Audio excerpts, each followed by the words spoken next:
a lot of talk going on right now about gun control and laws to prevent people from buying it. Well, I'm going to do a little recap here of what the history of some of this gun control business and how it's manipulated into making you think the gun is evil.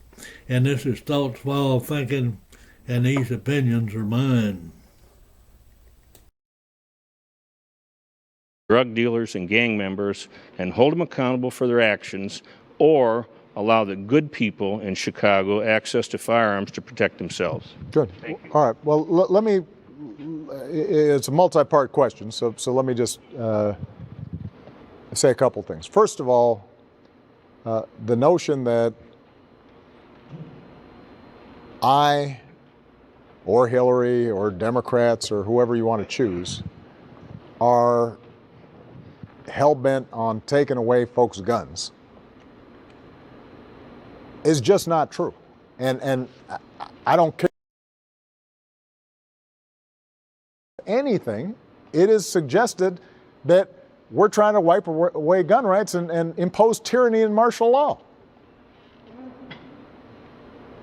Do you know that Congress will not allow the Center for Disease Control to study gun violence?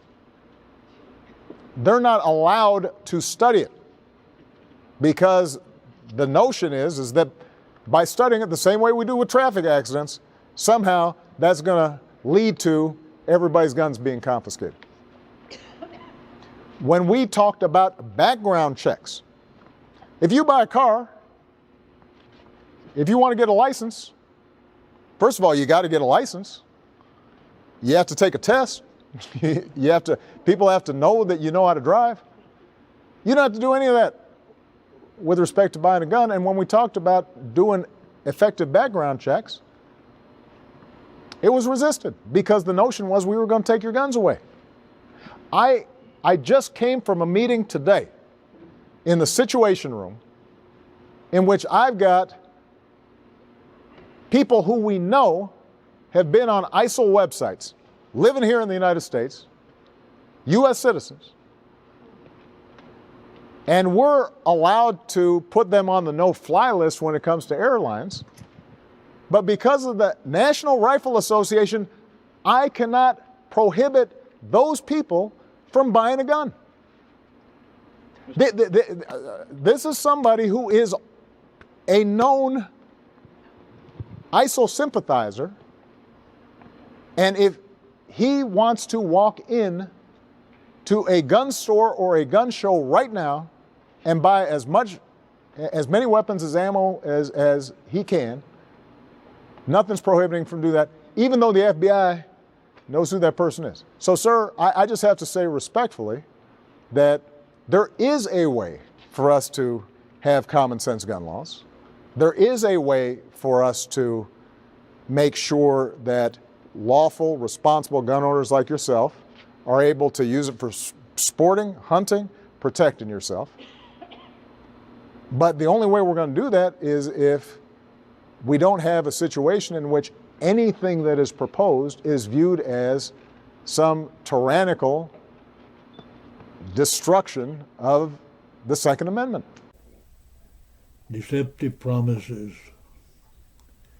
The distinction between the Second Amendment rights and gun control manipulation. He's a real slick talker or snake oil peddler. A gun is just plain and simple. It's a tool.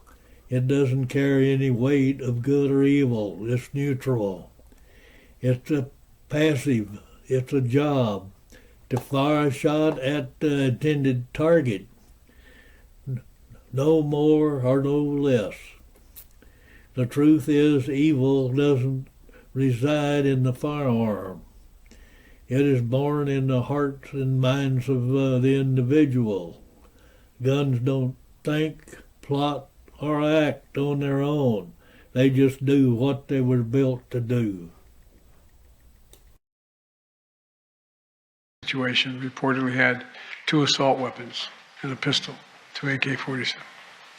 So I call on Congress again to pass my assault weapons ban. it's about time that we began to make some more progress. The executive order helps keep firearms out of dangerous hands. As I continue to call on Congress to require background checks for all firearm sales. Well, blaming guns for the world's problem doesn't make a whole lot of sense. When the issue runs deeper, let's focus on understanding and helping those who struggle so we can work toward a safe, stronger future for everybody. And appreciate you subscribing and for more wisdom with a sense of humor. And until the next time, keep laughing and learning from the land. Hit the like button and subscribe and just keep making dust.